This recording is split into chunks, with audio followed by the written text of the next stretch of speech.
Welcome to the Smartwork Basic Handling DVD. What we're going to be focusing on here are the basic handling drills, not sophisticated ones. And the basic handling drills are three-handed casting, mini T, single T, and double T. And we'll show you how to set those up, how to run them, how to solve problems in them. And I really think you'll like what you're going to see. We'll show you diagrams, and we'll break everything down step by step to make it easier for you to learn and a lot easier for your dog to understand what he's doing out there. But please understand this. A dog that's been trained to handle basically really doesn't know why he's being handled. He's just kind of being put through some mechanical motions. We'll teach him later that handling actually sends him somewhere. Back.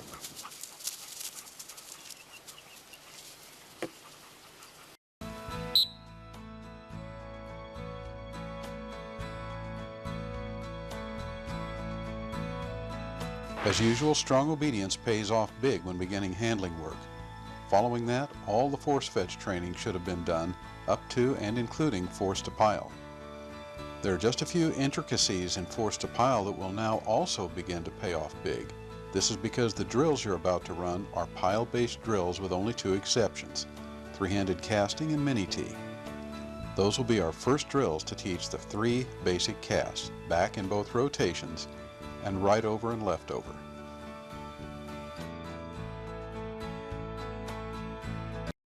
What we're first going to do, as I said, is three-handed casting. And there's some things you need to understand about that. First of all, there are no piles in either three-handed casting or in mini T. One bumper at a time, one bumper at each cast location. We're going to start out with just one bumper in the back cast position and teach the dog to back cast with a right rotation. It should be noted, of course, that's your right hand. To the dog, that's a left hand rotation.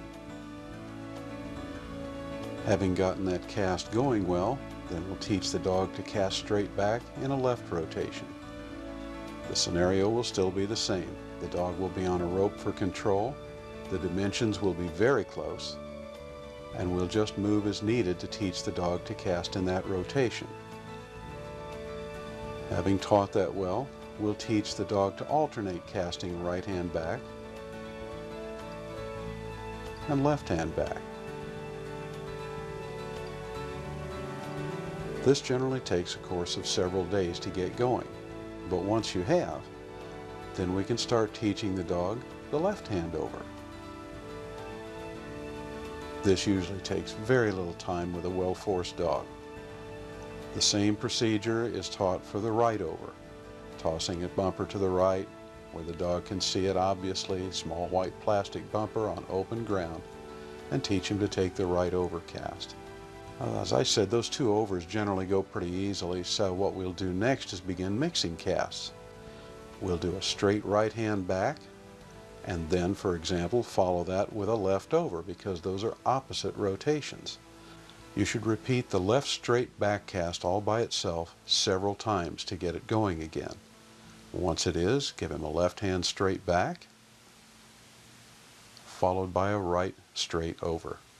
Now when your dog has gained proficiency at those, what we want to do next is start making some combinations in cast that require the same rotation to elevate the standard.